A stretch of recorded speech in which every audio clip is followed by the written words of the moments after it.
like a Hellcat.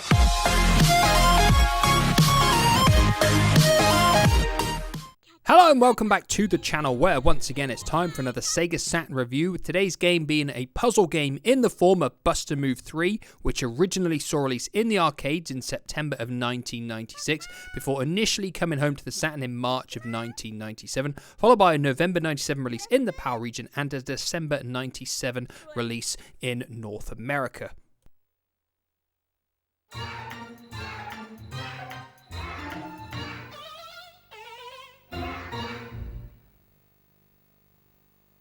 So once the main menu comes around, you will see you've got a choice of arcade, challenge, collection, and options. When we go into options, you'll see it's pretty simple things that you can change: the difficulty, the number of match points, the volumes, and you can test all of the sound within the game too, and also check the control pad layout.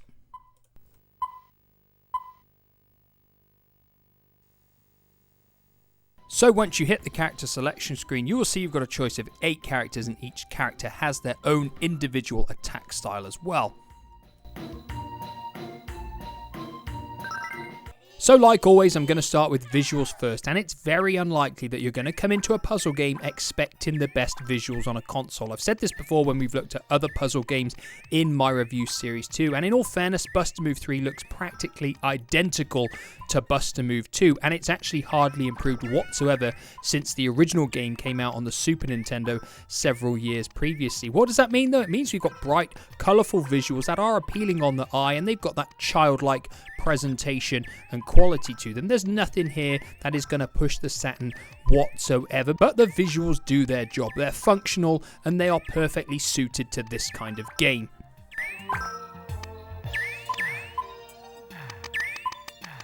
So moving on to the sound effects and music, and we have got happy chirpy sound effects and happy chirpy music, which fits this style of game to a T. The only downside I felt was though that it felt overly familiar. So what I did was go back and check the music tracks from Bust-A-Move 2, and then I had to listen to all the ones from Bust-A-Move 3.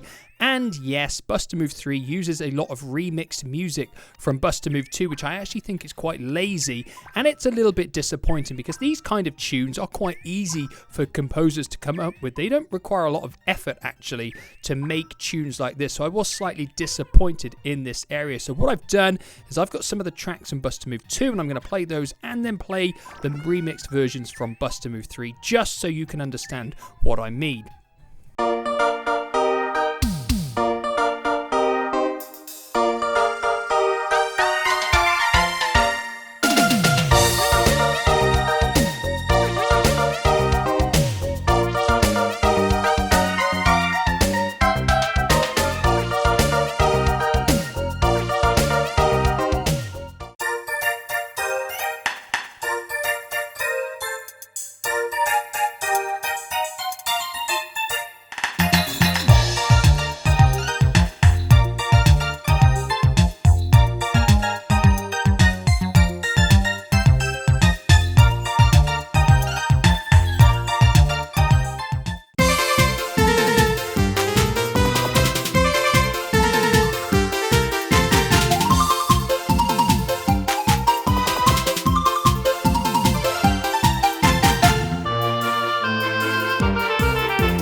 Now moving on to the gameplay next, and it is very familiar to the previous games in the series in terms of the screen setup. You've got your round number at the top with the score, your character at the bottom with the launcher displaying which bubble you are about to shoot. You can also see which colour bubble you are going to fire off next. You also have a deadline bar, which if the bubbles come down past it will result in a game over, with the objective of the game being to destroy all of the bubbles before they come down past the line and give you a game over. To destroy them, you simply need to connect 3 or more in a row or a pattern and they will be destroyed. Any other bubbles attached to the ones that you destroy that are dependent on them to stay on the screen will also be destroyed as well. This will result in a higher score, or if you're playing against the CPU or a friend, more problems for them. There are a few different styles of bubbles as well in this game. We've got the star bubble, which will clear all those in the cluster of the same colour as the bubble it touches. We've got rainbow bubbles, and this becomes a normal bubble, the colour of those burst adjacent to it. We've got the cannonball, and this is a heavyweight ball that destroys every bubble in its path on the way to the top of the screen. We've got a block, and these pieces can't be broken, but they needn't be cleared to end a round. And we've also got the obstacle block, which is only cleared when all the bubbles touching it are a burst, and a round cannot be cleared whilst obstacle blocks remain. And finally, in terms of a control pad layout, it is very similar to the previous game in the series. You aim with the D-pad, you can do fine-tune aiming with R and L, you fire with A, B or C, and you can reset the aimer to a 90-degree angle by pressing up on the control pad. It's very simple and easy pick up and play gameplay. It is straightforward and it responds absolutely bang on. I will point out it is probably slightly easier to play when you've got the line of sight in play, but the downside is of course you can only play with that on practice mode. If you have it on normal or harder, you do not have the line of sight. Of course, so regardless of how well it actually plays, your ability to enjoy this game will really come down to your reaction times and your ability to tell all of the different colours apart, because some of these colours are very similar. And for someone who's colourblind like myself, I've said this in previous game reviews, games like this are a real challenge. Recording this footage and trying to progress through the game is genuinely a very tough thing for me to do. And this is just in the single screen challenges. When you're facing off against the CPU in one-on-one battles, it is incredibly hard because the CPU can react very fast. Even on just standard normal setting, I find it impossible to progress through the game. I feel it's a very, very difficult game when you're facing off against the CPU. So for me, your enjoyment of the way it plays is really going to depend on your ability to react very quickly and of course your ability with colours.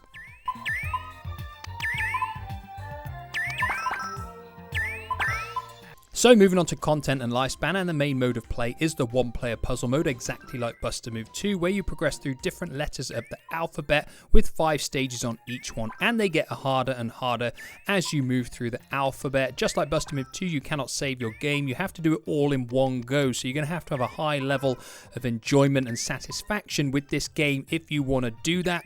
We've also got the one player versus computer mode where you face off against different CPU controlled characters. This is the hardest mode of play as far as I'm concerned.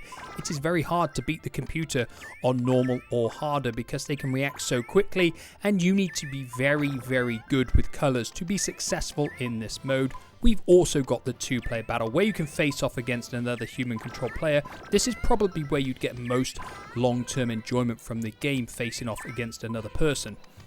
As well as this, we've also got the one-player challenge mode where you go through different stages and you don't necessarily have to complete each of the stages to progress. You simply do them all and then the game will give you a final grade. And as well as that, we have a competition mode where there are simply over 1,000 levels in a list apparently made by the developers for you to just simply go through and enjoy at your own pace. And some of these levels will actually be very quick. You may only need to fire 1 or 2 bubbles and then you'll have done the stage and you can just go on to another one. There is no denying there are lots and lots of stages on this game to see, and if you wanted to play through every single one on all the modes, it would take a substantial amount of time. But of course, it all comes down to your enjoyment with these kind of games and your ability to play them well as to what kind of lifespan the game is going to give you.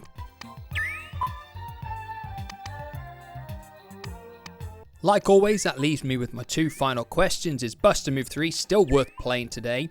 And does it make our Saturn top 10? Now for me, Buster Move 3 doesn't differ enough from Buster Move 2. It basically looks the same, sounds the same, and plays the same. In all fairness, there are very little differences. For me, the main one is just the fact the bubbles now come down the screen slightly different, and if there's no top layer there, you can fire one up and it can bounce back down and disappear. But for me, it is far too similar to Buster Move 2, and I didn't really say there was much incentive to go and play that game nowadays either, and it really just applies here as well. And that's mainly because mobile gaming apps have simply surpassed these games. It's one of the reasons I think why you don't get console releases of games like this anymore. I just don't think there's enough here to warrant going back and playing, especially on a one-player experience. If you've got someone who wants to play it with you, you could probably still get a fair bit of enjoyment out of it. But other than that, I can't really recommend you go back and play it. Does it make our Saturn top 10?